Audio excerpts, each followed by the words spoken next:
There is a cellar door on the Morrow property that I have walked past for going on 30 years now, and I do not pass it without pausing. It is a plain thing, two planks of cedar weathered to the color of old bone, a wrought iron latch that still throws its bolt without complaint despite everything the Kansas winters have thrown at it. Nothing about it recommends itself to the eye. A man could walk past it 100 times and file it away as unremarkable, which is precisely what most men in this county did for the better part of 2 years before the winter of '86 taught them the cost of unremarkable things. I am 72 years old. I have been the physician of Harlan Flat since before half the people in this county were born, and the one lesson that 30 years of medicine has pressed into me with the persistence of a good teacher is this: plain things keep the most consequential secrets. A plain color in the skin, a plain sound behind the sternum, a plain door set into a hillside at a particular angle by a particular woman who understood something about cold and earth that the rest of us, in our certainty, had never thought to ask. My name is Emmett Shaw. I am telling you this story because Caleb Murch brought a young reporter to my porch this September afternoon and asked me to set the record straight before I no longer can. The county history published 2 years ago describes the winter of '86 as a period of significant agricultural hardship overcome through community cooperation. I have read that sentence 4 times. Each time it costs me something I cannot name precisely, though I suspect the word is closer to shame than to anger. I was here for the winter of '86. I was here for what preceded it and for what followed it. I know what community cooperation looked like in Harlan Flat, Kansas, in January of 1887. I know whose hands were in the clay. The county record does not mention those hands. I intend to. You must first understand what Harlan Flat was and what it was not. It sat on the high Kansas plain at an elevation that gave the north wind a clean, unobstructed run at everything you tried to build or grow or keep warm. There were no significant trees within 4 miles of the town center. The cottonwoods along the creek bed were spindly things, more ambition than timber, good for burning through quickly, and not much else. The land was flat in a way that demands a particular kind of honesty from a person. You could see weather coming from a long way off. You could see what you had and what you lacked from a long way off. There was no topography to hide behind. The town supported perhaps 200 souls in those years, most of them farming wheat or running cattle on the surrounding sections, their economic lives orbiting the feed mill that Cord Fetters owned on the east end of the main street. Fetters was not a cruel man in the way that word is commonly used. He was a precise man, which in certain circumstances amounts to the same thing. He understood contracts. He understood the town's dependency on the structures he administered. He understood his own position within those structures with the clarity of a man who has never been made to doubt it. The community's food cellars were, in those years, constructed according to a single method that had been imported from the woodland settlements of Ohio and Indiana by the first wave of settlers and had never been examined since. You dug a hole. You lined it with boards. You covered it with a single heavy door and a layer of sod, and you called it sufficient. In a normal Kansas winter, with temperatures dropping to 15 or 20 below for short stretches before recovering, it was sufficient. It was also, as it turned out, a solution designed for a problem that was about to change its dimensions entirely. But I am moving ahead of myself. James Calloway came to Harlan Flat in 1879 with a good back, a working knowledge of mine construction, and a wife who had died of fever crossing Missouri. He came with his mother, Hannah Dressler Calloway, who had been born in Bavaria in 1819 and had crossed an ocean and a continent with the contained determination of a woman who had decided once, thoroughly, that the world was going to have to accommodate her.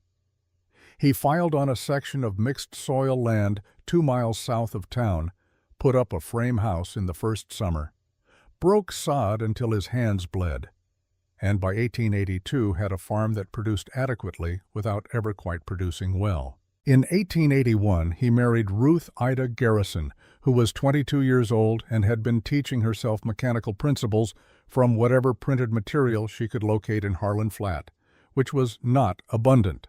She read seed catalogs for their measurements.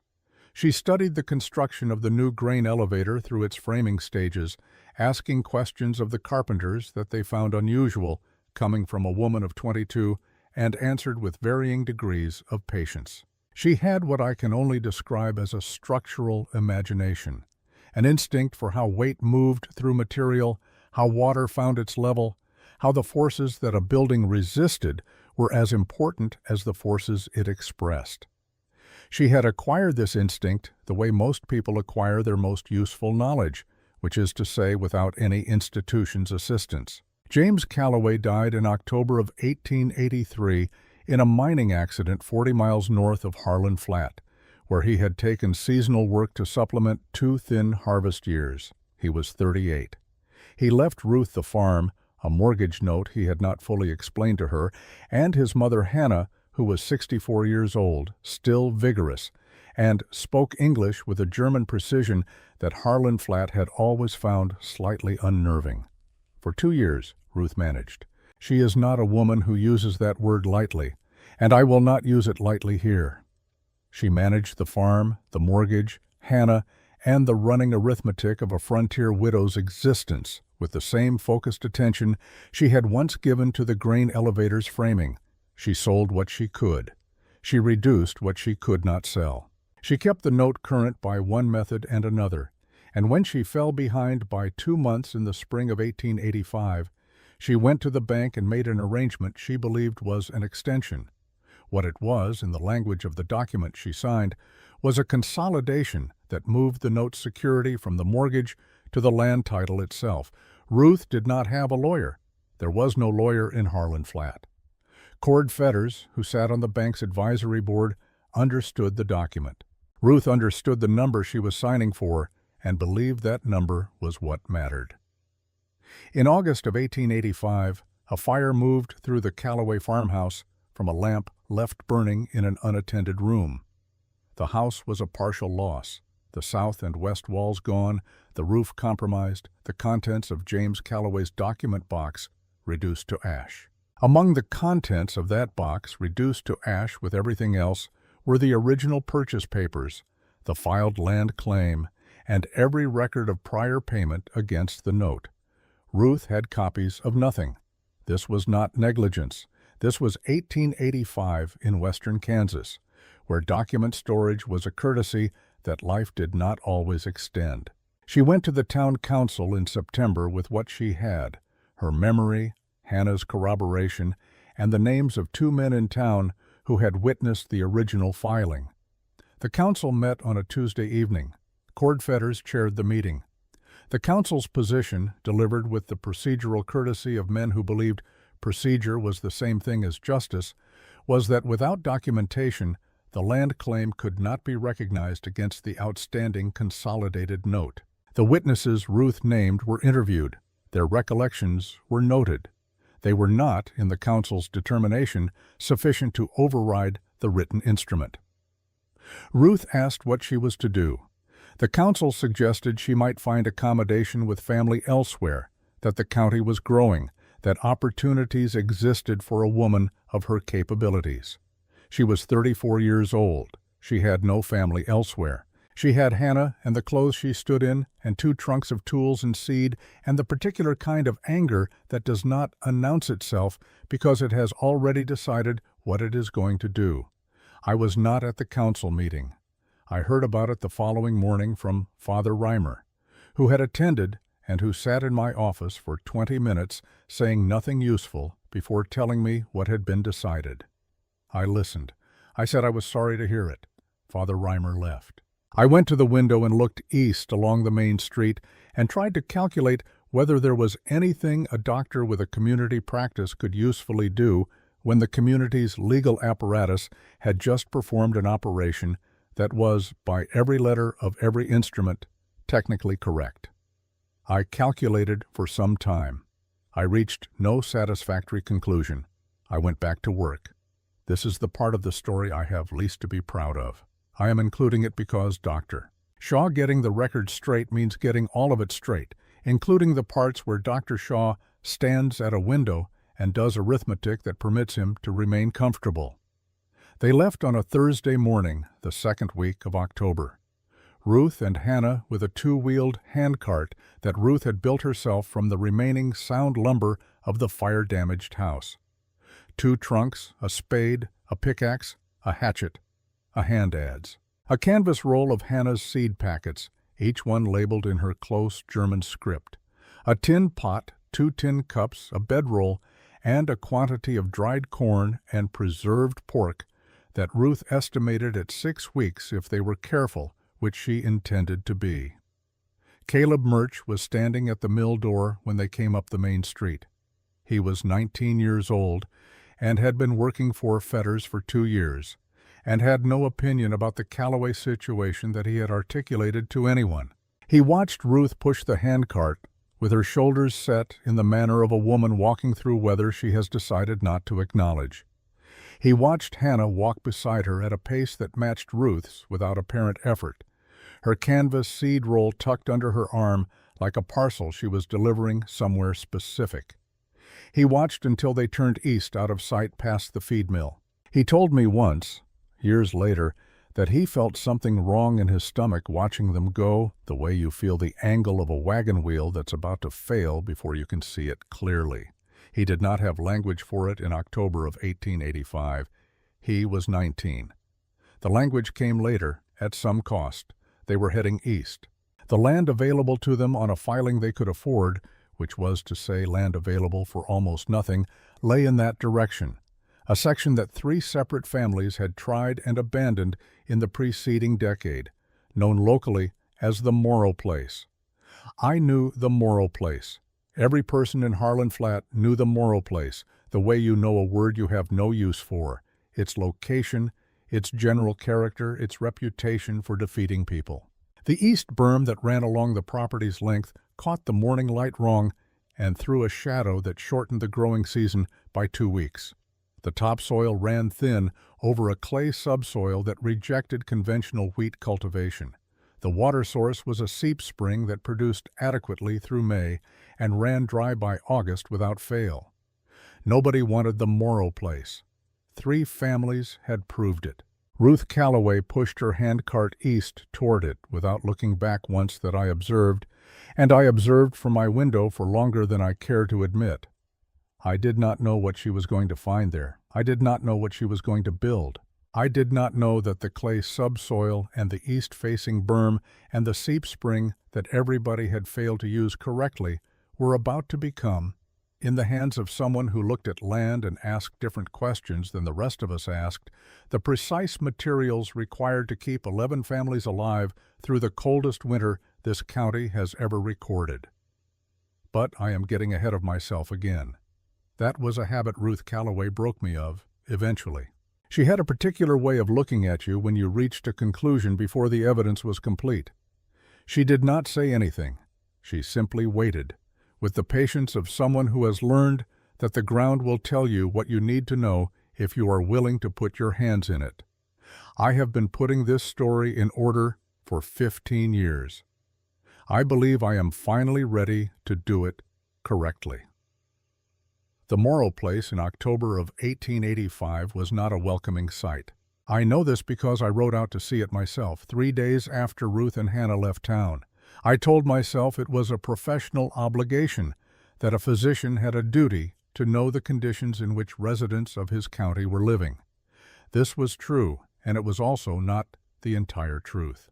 The entire truth is that I had been standing at that window for 3 days, and the arithmetic I kept doing, the kind that weighs a man's professional comfort against his clearer judgment, was producing results that made it difficult to sleep. What I found when I rode out was a section of ground that explained, efficiently, why 3 families had given it up.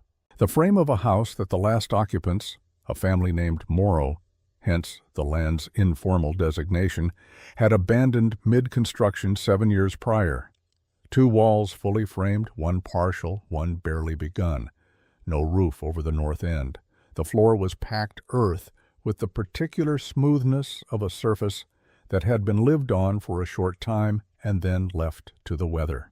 There was a stone fireplace in the corner of the completed section, functional but open to the sky where the chimney met what should have been a ceiling. The east berm ran the length of the property's far edge, a natural ridge of compressed earth and clay perhaps 12 feet high at its tallest point, tapering at either end. It was the feature that had frustrated every previous occupant. It blocked the early morning light across the planting fields, shortened the effective growing day in a way that the thin topsoil could not compensate for, and gave the whole property an enclosed, hemmed-in character that open country farmers found oppressive. Ruth and Hannah had been there 3 days. In 3 days, they had swept the completed section of the house frame clean, arranged their 2 trunks with evident system, constructed a serviceable door across the open south wall from lumber salvaged from the collapsed framing, and established a cooking fire in the stone fireplace that was burning with a controlled efficiency, suggesting they had already identified the best sources of dry fuel on the property. Ruth was not present when I arrived. Hannah was sitting on an upturned crate outside the house frame in the thin October sunlight, sorting seeds with the focused attention of a jeweler working with stones that only she could value correctly. She looked up when I dismounted. She did not appear surprised to see me, which I found, for reasons I could not immediately name, faintly embarrassing. I asked how they were settling.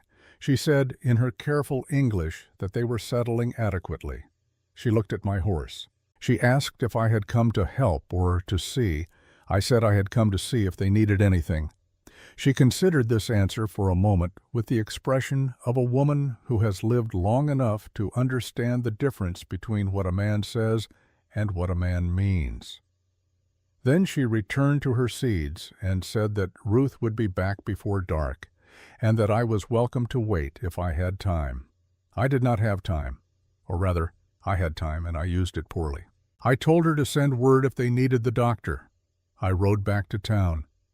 I have thought about that exchange many times over the years, and what strikes me now is not that Hannah was rude. She was not rude, but that she answered my question with a precision that left me no comfortable place to stand. I had come to see. She named it. There was nothing more to say. What I did not witness that afternoon, and what I have reconstructed over the years from what Ruth herself told me in pieces, and from what Hannah once described to Father Reimer in German that he translated imperfectly but with evident care, is what happened earlier that same day and in the days that followed. On the morning of their second day at the Morrow place, Hannah rose before Ruth and walked the perimeter of the property alone. This was not unusual behavior for Hannah.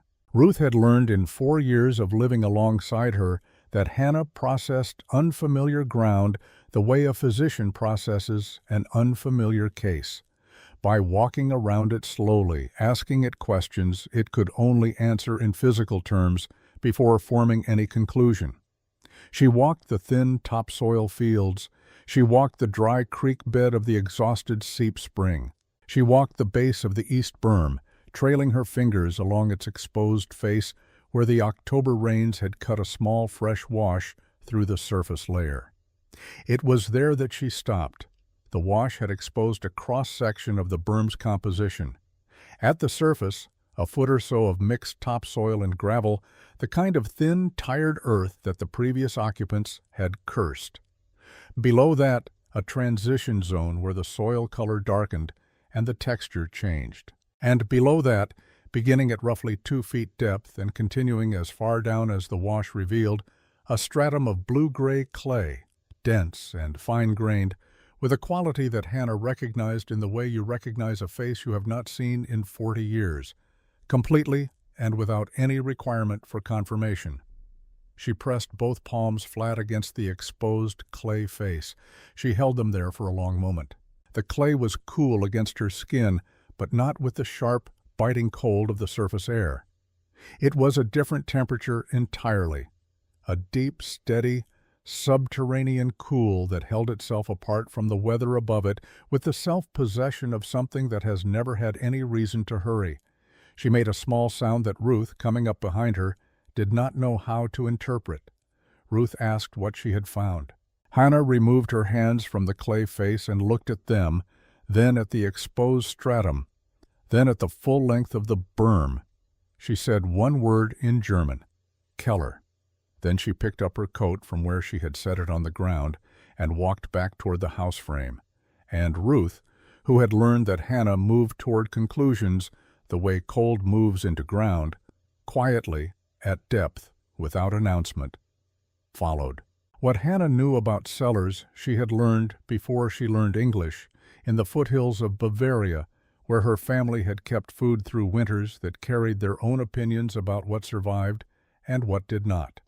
The principle was old. It was not complicated. It had been arrived at by generations of farmers pressing their hands into hillsides and asking, as Hannah had asked that morning, what the earth already knew. Below 8 feet, she explained to Ruth that afternoon, the earth in this part of the country maintained a temperature that did not vary with the seasons above. Not frozen, not warm, constant.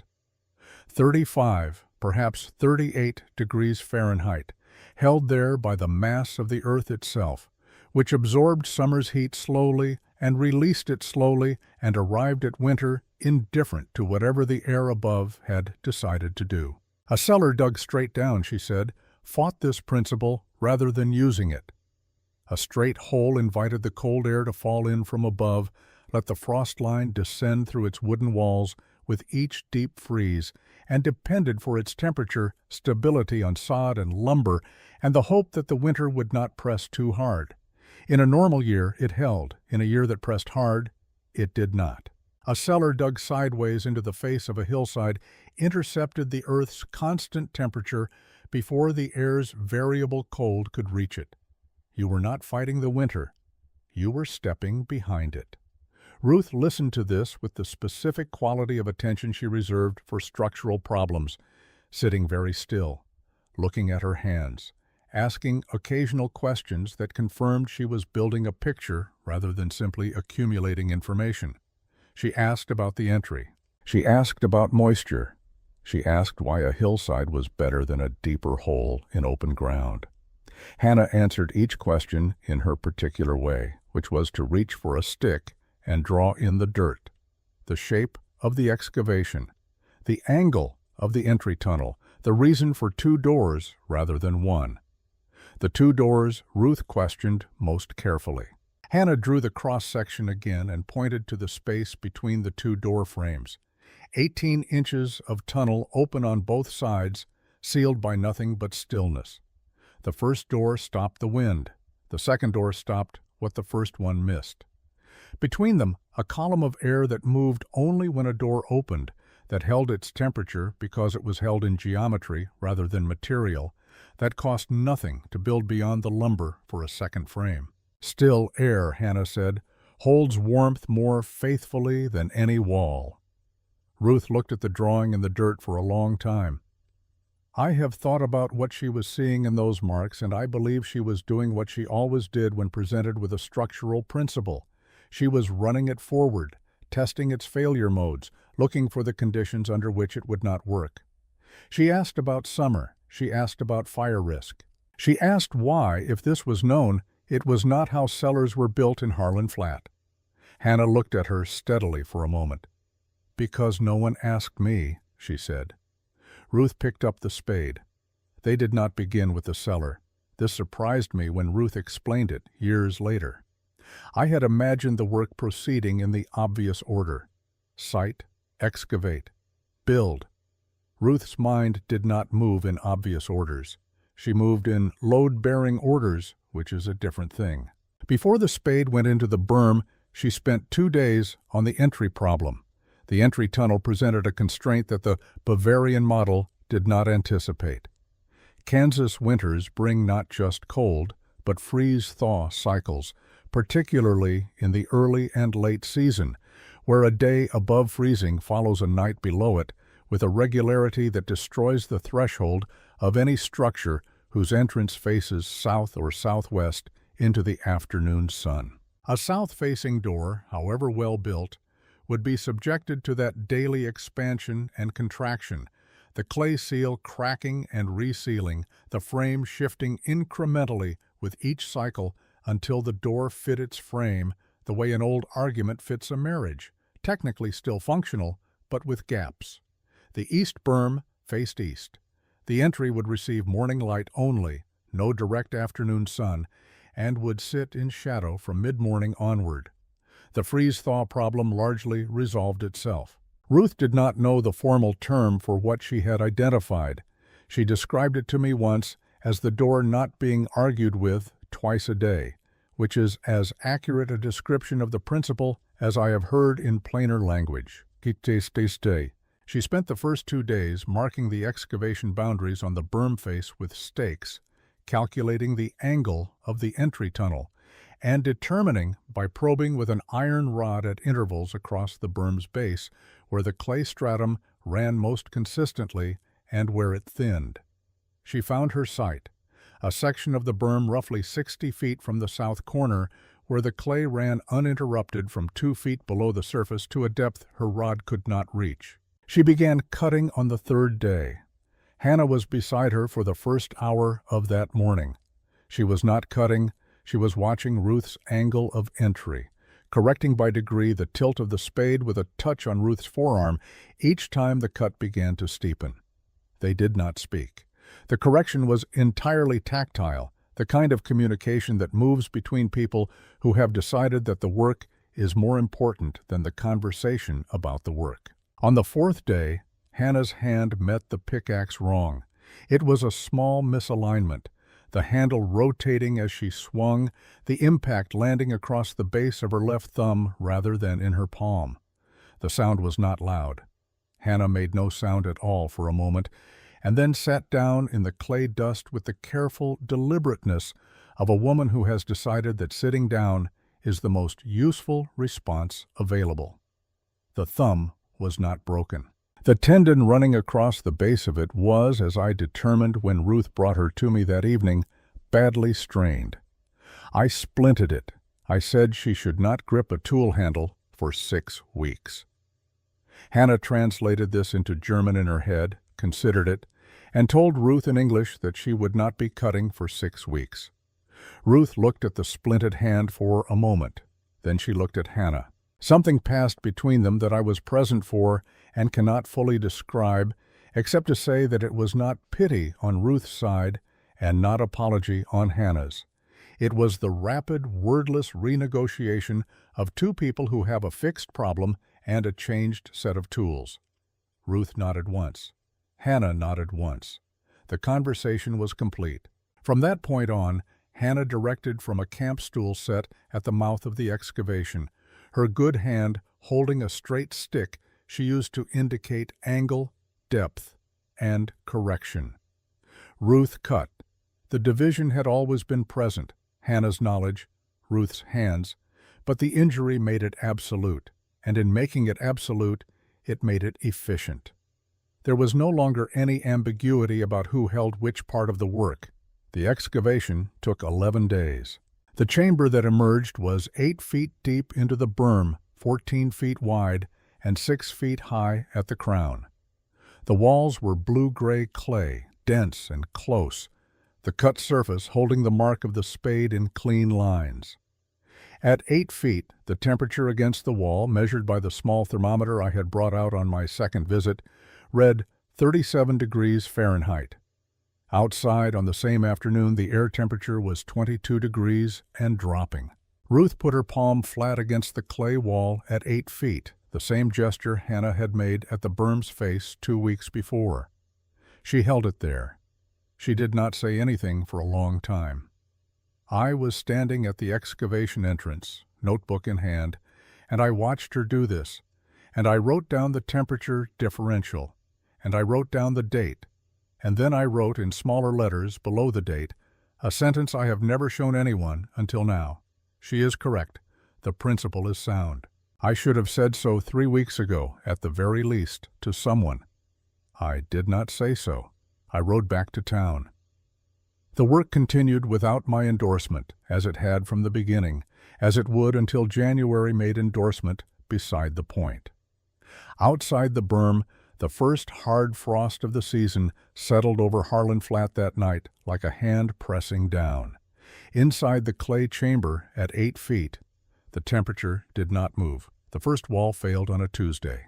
Ruth had spent 4 days constructing it, a timber frame set into the clay at the chamber's entrance, cottonwood posts cut from the creek bed and fitted with cross beams at the height she had calculated would bear the lateral pressure of the berm above the entry tunnel. She had worked the measurements twice, then a third time, the way she worked every measurement, with her hands verifying what her eye had already told her. The cottonwood was not her preferred material. She knew cottonwood. She had watched it used in mine framing and watched experienced men argue about it in the way experienced men argue about a tool they respect but do not entirely trust. It was light. It was available. In the creek bed timber that Kansas offered a woman with a hatchet and a handcart, it was, in most respects, the best option she had. The frame stood through Saturday. On Tuesday morning, Ruth arrived at the excavation entrance to find the left upright bowed inward at its midpoint by 3 inches, and the crossbeam above it carrying a lean that had not been there the previous evening. The cottonwood had not cracked. It had done something more instructive and more discouraging. It had bent. Slowly, silently, under the particular kind of lateral compression that a clay berm exerts at its base, not the sudden shock load that breaks a beam, but the patient, continuous pressure of several thousand pounds of dense earth expressing its weight over several days. The cottonwood had absorbed that pressure and redistributed it in the way that living wood sometimes does, which is to say by changing shape. Ruth stood at the entrance for a long time, looking at the bow. Hannah, from her camp stool, looked at it also. She said nothing for a moment. Then she said, in the measured tone she used when she was not surprised, "The wood remembers it was a tree." Ruth did not find this amusing. I think she found it accurate, which is a different response and in some ways less comfortable. She spent the remainder of that morning removing the frame entirely, carrying the cottonwood posts back to the house frame where they went into the stove, and sitting in the entrance of the excavation with a piece of charcoal and a flat piece of bark drawing. What she drew was not a replacement frame. It was a problem. The cottonwood had failed under continuous lateral load at its midpoint. A harder timber, oak, ash, seasoned hickory, would have held. She had no oak, no ash, no hickory. What she had was cottonwood in quantity, and the understanding, now physically demonstrated, of its limitations. She could not change the material. She could change what she asked the material to do. The principle she arrived at, and she arrived at it by mid-afternoon, which I consider, in retrospect, a remarkable piece of structural reasoning for a woman working alone with a piece of charcoal and a piece of bark, was to shorten the span.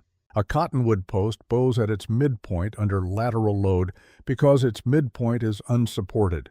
Remove the midpoint by halving the post's length, double the number of uprights, and the load that defeated a single long member is distributed across 2 short ones, each of which is too short to develop the leverage necessary to bow. She spent 3 days rebuilding the frame on this principle. She used more material. The frame was less elegant. More posts, more cross members, a density of timber that a trained carpenter might have looked at sideways. It held. When she pressed her shoulder against it and threw her full weight into the lateral face, it held without movement, without sound, without the faint preliminary creak that precedes a structure's reconsideration of its commitments. Hannah watched the test from her camp stool. She said nothing. She began to hum a German hymn that Ruth had learned to associate with Hannah's satisfaction, a low and unhurried melody that seemed to emerge from somewhere in the older woman's chest without any conscious decision on her part. Ruth picked up the spade and began work on the second frame. The interior walls were the problem she had not anticipated, which is the nature of the problems that matter. Clay cut cleanly. Clay held its shape at depth. Clay maintained its temperature with the steadiness she had been counting on. Clay also, as November arrived, and the air outside dried and tightened with the first sustained cold, began to do what clay does when the moisture balance around it shifts. It contracted. Slowly at first, then with increasing commitment, fine cracks appeared in the chamber walls, radiating from the corners where the cut faces met at angles, spreading across the flat surfaces in the irregular pattern that resembles nothing so much as the surface of a drought-dried field. The cracks were not structurally critical. The berm was not going to collapse through surface cracking in the chamber walls. What the cracks were was a system of small continuous passages through which the cold air from outside could find its way to the chamber interior, not in the volume of a broken seal, but in the aggregate of 100 small conversations between outside and inside that added up, over a night, to a measurable drop in the chamber's temperature. Ruth measured it. She was methodical about measurement in a way that I found, when I understood it, to be the most important single habit she possessed. She did not guess. She did not estimate. She put the thermometer on the chamber wall at 8 feet each morning and each evening, and wrote the numbers down in a small notebook she kept in her coat pocket, and the numbers in the first week of November told her that the chamber was losing half a degree per day to something she could not see but could calculate. She told Hannah. Hannah listened to the numbers, looked at the wall, and said, "In Bavaria, we plastered." The plaster Hannah described was not a specialized material. It was not something that required a supplier or a town or a dry goods store. It was clay, the same clay in the berm walls, mixed with straw in a proportion that Hannah indicated with her good hand and her eyes in the absence of precise language, a proportion that Ruth learned by making it wrong twice and right on the third attempt. The straw was the necessary ingredient. Clay alone, applied to a clay wall, dried in the same manner as the wall itself, contracting as it cured, developing the same cracks it was meant to cover. Straw fibers, worked through the clay mixture before application, distributed the stress of drying across their length and breadth, interrupting the crack's path before it could travel. The wall did not remain perfectly smooth. The straw showed at the surface in a texture that gave the chamber walls the appearance of a coarse fabric. But the cracks did not return. The surface that resulted was, for the purposes that mattered, continuous. Ruth plastered the chamber over 4 days, working from the back wall forward, applying the mixture with a flat piece of board, and smoothing it with her palms. Her hands by this point had changed in ways she did not comment on, and I observed carefully on my visits. The palms calloused beyond the softening of weather, the grip strength visible in the way she held tools, the particular economy of motion that develops in hands that have been taught by months of necessary work what is useful and what is not. The temperature differential in the plastered chamber, measured the morning after the final coat had cured, 36 degrees Fahrenheit inside. Outside on a clear November morning with the wind moving steadily from the north, 17 degrees, 19 degrees held by clay and straw and geometry and the knowledge of a woman from Bavaria who had learned it before she learned English. November became December. December settled over the high plain with the matter-of-fact severity that Kansas reserves for the years when it intends to make a point. The point that winter of 1885 into 1886 made was moderate. Temperatures dropped to 10 and 15 below on the worst nights, but recovered within a day or two, and the general tenor of the cold was within the range that Harlan Flat had learned to manage. The community's cellars held. The cattle losses were normal. The town emerged from that first winter of Ruth and Hannah's exile with its confidence in its own methods essentially undisturbed. I note this because confidence undisturbed is a specific condition with specific consequences. It does not learn. It does not adjust. It files the winter away as confirmation and moves forward carrying that confirmation like a man carries a document he has stopped reading because he believes he knows what it says. At the Morrow place, the first winter served a different purpose. The cellar performed, not dramatically. There was no crisis to test it against, no catastrophe to distinguish it from its neighbors in town. It simply maintained its temperature through the cold months with the evenness that Hannah had described and Ruth had built for. And in the spring, when Ruth opened the cellar door and examined the contents she had stored in November, she found them in a condition that I will describe precisely because precision is the point. The dried corn showed no mold. The salt-packed pork showed no freezer damage. The root vegetables were firm. The crocks of rendered fat had not stratified or separated in the cold. The food that had gone in was the food that came out, in the same condition, usable without modification or apology. Ruth stood in the spring cellar and did what she always did when something performed to its specification. She noted it without ceremony. She made adjustments to two of the storage shelves that she had identified over the winter as slightly too close to the north wall, where the clay ran marginally thinner and the temperature differential was 2 degrees higher than elsewhere. She added a third shelf along the west wall. She went back to work. The summer of 1886 was the summer that should have alarmed everyone in Harlan Flat and alarmed almost no one.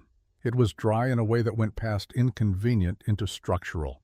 The wheat came up thin in June and by July was a salvage operation. The cattle lost condition faster than supplemental feed could replace it. The creek dropped to a trickle by August that a man could step across without wetting his boot tops, and the general conversation in town moved between two positions, that it would break soon, and that they had seen dry years before and managed. Both of these observations were true. Neither of them was the question that needed asking, which was, if the summer has been this dry, what are the reserves going into winter, and are those reserves adequate if the winter is severe? I raised this question once at the September council meeting, framed as a medical concern about nutrition through a hard winter with reduced stores. Fetters listened with the expression of a man who respects a physician's professional obligations while remaining unconvinced that those obligations extend to meteorological prediction.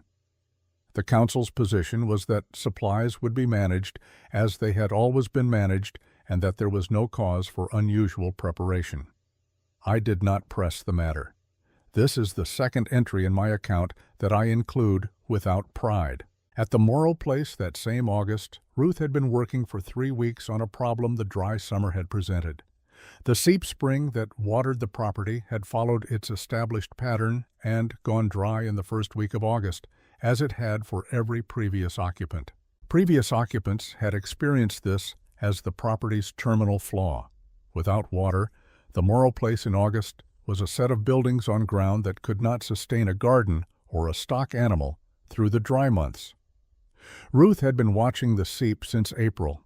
She had been watching, specifically, the way the water moved across the clay subsoil when the spring was running, the thin sheet of it spreading across the base of the east berm before finding the slope and draining south. She had noted where it pooled. She had noted how long the pooled water persisted after the flow above it had stopped. She had noted that the clay held standing water in a way that the mixed topsoil of the fields did not, absorbing slowly rather than immediately, releasing slowly rather than immediately. In June, before the spring ran completely dry, she dug a basin at the pooling point. Not deep, 18 inches, perhaps 2 feet at the center. The shape was irregular, following the natural contour of the clay rather than imposing a geometry on it. The walls of the basin she plastered with the same straw-clay mixture she had used on the cellar walls, creating a surface that would slow the water's absorption without stopping it entirely. Around the basin she constructed a low berm of packed clay, a simple wall 8 inches high that turned the natural drainage away from the south slope and back toward the center. When the spring ran dry in early August, the basin held water for 19 days. 19 days in a drought August is the difference between a kitchen garden and a patch of dead stalks. Ruth's kitchen garden, planted in the clay-amended soil at the base of the east berm, where the subsoil held residual moisture deeper than the fields, produced through August while the surrounding countryside went yellow and cracked. It was not abundant. It was sufficient, which in that summer was a word that carried a weight it had never previously carried. I rode out in early September and saw the garden. I saw the basin. I made notes that I have in my office still. On the ride back, I passed 3 farms whose kitchen gardens were dust. I thought about the basin and the angle of the cellar entry and the straw clay walls and the doubled short-span cottonwood frames, and I thought, this woman has not been building a homestead. She has been conducting an education, the difference being that the education was hers, and the rest of us were not students. We were simply in the vicinity of someone learning things we had not thought to learn. The summer broke in late October, not gently. The sky over Harlan Flat turned the color of a bruise on the afternoon of October 23rd, and by evening the temperature had dropped 31 degrees in 6 hours. The first snow came sideways, driven by a north wind that the flat country offered no resistance to, and it did not stop for 2 days. When it stopped, the ground was frozen to a depth no one measured because no one had thought to. The thermometer outside my office window read 4 degrees above zero on the morning of October 26th. In town, the response was practical and familiar. Wood was laid in. Livestock was moved to closer shelter. The cellars were stocked from the summer's reduced harvest, packed as they had always been packed, covered as they had always been covered. The community prepared in the manner of people who have prepared before and found their preparations adequate, which is to say, it prepared with the confidence that had been sitting undisturbed since the previous winter and saw no reason to revise itself now. I prepared my medical stores. I laid in extra cordwood. I checked on 3 elderly patients whose circulation I had been monitoring through the fall. I did not ride out to the Morrow Place. I told myself the roads were difficult. This was true, and it was not sufficient. At the Morrow Place, on the afternoon of October 26th, Ruth opened the cellar door and stood in its entrance with her small notebook. She spent an hour taking an inventory of what was stored, measuring it against what 2 people required for 8 months, and calculating the margin. Then she sat outside the cellar door in the last of the thin evening light and did a different calculation. How much had she produced beyond what 2 people required? How many people lived in Harlan Flat? What a family of 4 required in root vegetables and preserved meat and dried corn to come through a winter intact. She had been counting since August, quietly and without announcement, the condition of the town's fields against the condition of her own stores. She sat with that calculation for a long time. Then the north wind came back harder than it had been the previous 2 days, and she put the notebook in her coat pocket and went inside and began the work of preparing for what the numbers told her was coming. The numbers were not wrong. They were, if anything, optimistic. What arrived that November was not a Kansas winter. It was a reckoning. The winter of 1886 into 1887 is recorded in the meteorological ledgers of the Kansas State Agricultural Bureau as the most severe cold event in the documented history of the High Plains. I have read that ledger entry. It is accurate as far as it goes, which is to say it goes as far as numbers go and no further. The numbers, 19 consecutive days in January with temperatures below 0 Fahrenheit. 3 days, beginning on the 14th, where the thermometer outside my office window read between -38 and -42 degrees. Wind from the northwest that did not pause long enough between gusts to qualify as stopping. Snowfall that accumulated not in the soft accumulating way of normal winters, but in dense horizontal sheets that found the gap between a man's collar and his hat and remained there, personal and insistent, as a reminder of the season's intentions. What the numbers do not record is the particular silence of a town that has stopped moving. The way Harlan Flat went interior in the second week of January, doors staying shut, smoke from every chimney marking the only visible sign of life, the main street empty in the midday hours that would normally show at least the traffic of commerce. People were at their stoves. They were doing arithmetic of the same kind Ruth had been doing in October, but they were doing it later, with smaller numbers on the asset side of the ledger, and they were arriving at conclusions that did not resolve comfortably. The cellar failures began in the first week of January, not all at once. One by one, in the manner of a structure discovering its limits, the standard cellars of Harlan Flat began to lose the argument with the cold. The frost line descended through the sod coverings and through the board linings and arrived at the stored food below with the unhurried certainty of something that had never doubted it would get there eventually. Potatoes went soft, then dark. Salt-packed pork that should have kept through March showed the gray surface discoloration that means the cold has broken the cure. Dried corn held better. Dried goods resist cold more stubbornly than preserved wet ones, but the bins sat on earthen floors that had themselves frozen solid, and moisture condensing on the cold walls ran down into the stored grain and began, in the bottom layers, the slow work of spoilage. I documented what I could. Family by family, I visited and measured and wrote in my notebook with the clinical detachment that is a physician's professional protection against the fact that what he is measuring has human weight. By January 10th, I had assessed 11 households with significant cellar losses. 3 of those households had children under 6. 2 had elderly members whose winter nutrition I had been monitoring with concern since November. The council met on January 11th. I presented my findings. Fetters listened with the focused attention of a man who is calculating rather than hearing. The council discussed the possibility of sending to Dodge City for emergency supplies, and then discussed the cost, and then discussed the road conditions, and then tabled the motion pending further assessment of the actual versus projected shortfall. I sat in that meeting and felt the particular temperature of a room in which careful men are managing information toward a conclusion they have already reached. I went home. I dressed. I walked to Dot Vance's house and knocked until she answered, her lamp already lit, as though she had been expecting someone to knock eventually. I said, "The Morrow place." "Tomorrow." She looked at me for a moment in the lamplight. She said, "I'll bring the wagon. I'll leave at first light." I went home. I did not sleep. The road east was iron under the wagon wheels in the blue-gray cold of that January morning, the kind of cold that does not feel like weather so much as material, something with weight and texture that you move through rather than simply feel. Dot drove. I sat beside her with my medical bag and my notebook and the particular discomfort of a man traveling toward something he should have traveled toward 3 months earlier.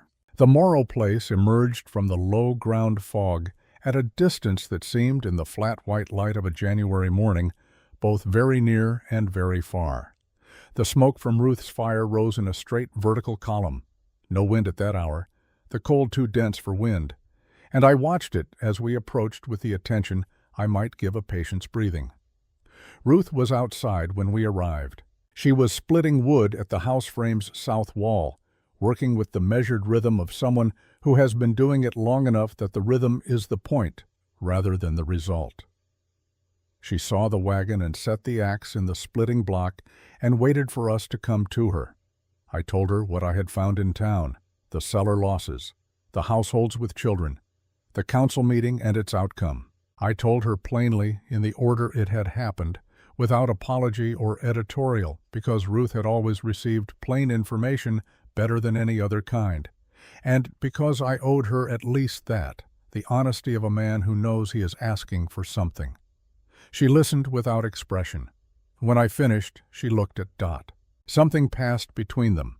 Not words, not gesture, but the recognition of 2 women who have been doing business honestly for over a year and have, in that time, developed a shared understanding of what the other means when she says nothing at all. Then Ruth said, "Come and look."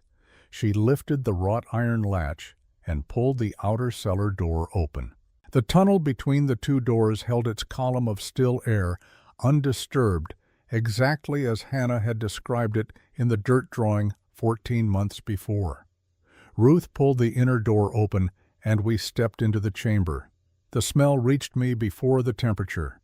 Preserved food that has been kept correctly through a hard winter has a specific smell, cool and dry and faintly mineral from the clay walls, with the muted, clean scent of stored root vegetables beneath it. It is the smell of food that has not been argued with by the cold.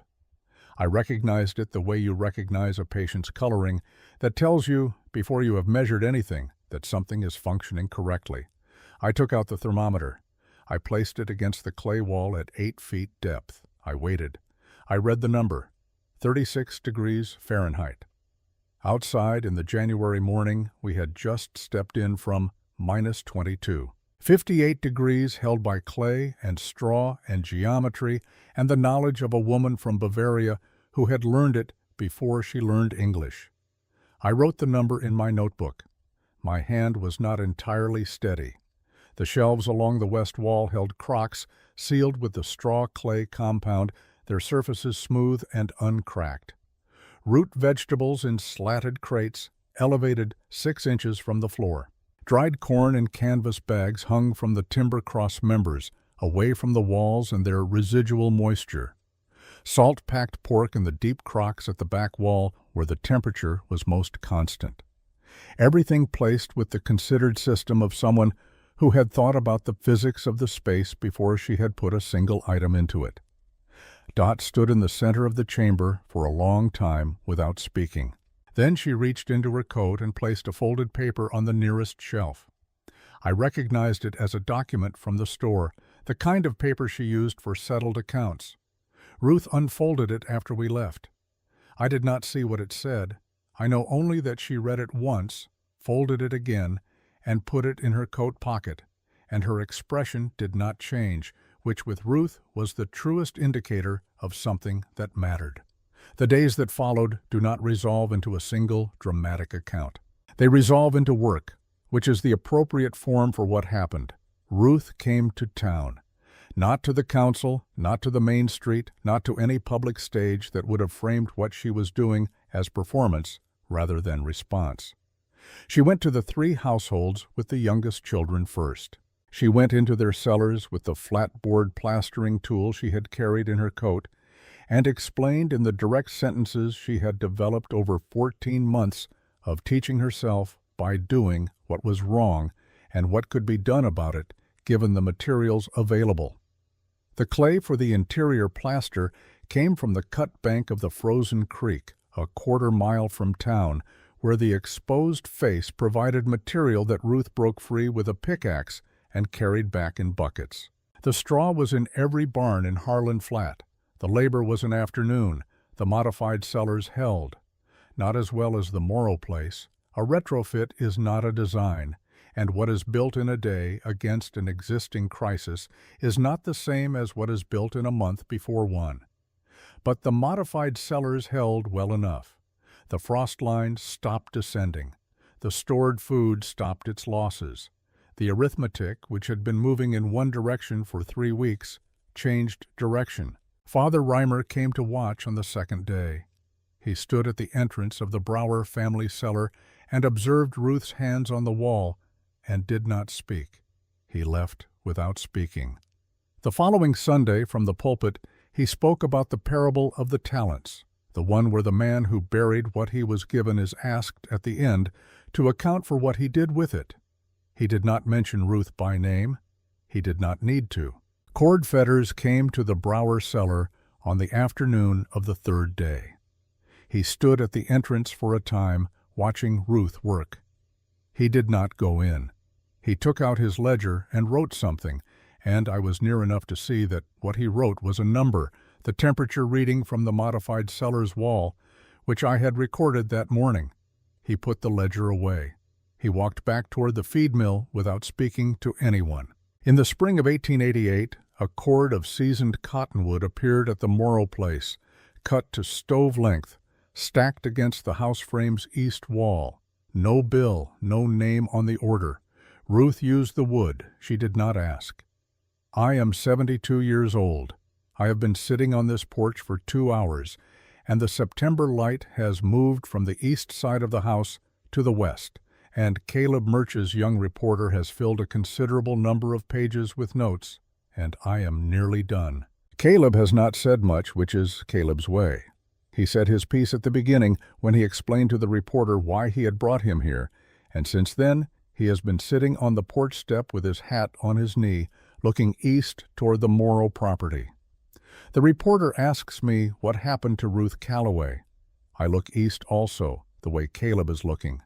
She is still there. Hannah died in the spring of 1894, and Ruth planted a kitchen garden over the spot on the theory, which she did not state but which I understood, that this was the most accurate use of that particular ground. The garden is, by all accounts, the most productive quarter-acre in the county. The seed stock in it traces back, in part, to the canvas-wrapped parcel that Hannah carried under her arm on the morning she and Ruth walked east out of Harlan Flat, carrying everything they had left in the world. The cellar design spread through the county in the way that useful things spread when no institution takes responsibility for them, person by person, quietly, through the observation of people who needed it to work. By 1890, it was simply how cellars were built in this part of Kansas. There is no attribution in the county builder's practice. There is no document with a name on it. The technique exists in the hands of the people who use it, and in the earth of the hillsides it has been cut into, and if you know what to look for, you can see it in the angle of the entry doors of a dozen properties between here and the county line. The county history calls this community cooperation. I have told you what I call it. The reporter asks if Ruth ever received any formal recognition, any acknowledgement from the council. I think about the cord of unsolicited cottonwood in the spring of 1888. I think about Fetters with his ledger, writing down a temperature at the entrance of the Brower cellar and walking away. I think about what acknowledgement means to a man like Fetters, a man for whom a ledger entry is the closest available approach to an apology, and what Ruth would have done with any other kind. I say she received what she needed. The reporter considers this. He writes something. He asks if I think the community was changed by what happened. Caleb looks up from the porch step. He answers before I can. My daughter came home last spring, he says, from an afternoon she hadn't told us she was taking. She'd walked out to the Morrow place on her own. She said she'd wanted to see the cellar. She said Mrs. Calloway had let her put her hands on the walls at 8 feet and had asked her one question about the entry angle. He pauses. My daughter is 12. She's been asking questions about building things ever since. He puts his hat back on his head and looks east again. I'd call that a change. The light is going off the porch. The afternoon has used itself up in the way of September afternoons, which leave without much ceremony. I look at the cellar door on the Morrow property, just visible at this distance in the low golden light, the 2 cedar planks, the wrought iron latch that still throws its bolt without complaint. Plain things, I have learned, keep the most consequential secrets, and sometimes, if you are fortunate, and if you are paying the kind of attention that embarrassment and a clear-eyed old age can teach a man, the secret comes out in time to be of some use. The ground knew. It was always the ground that knew. We simply needed someone willing to put her hands in it.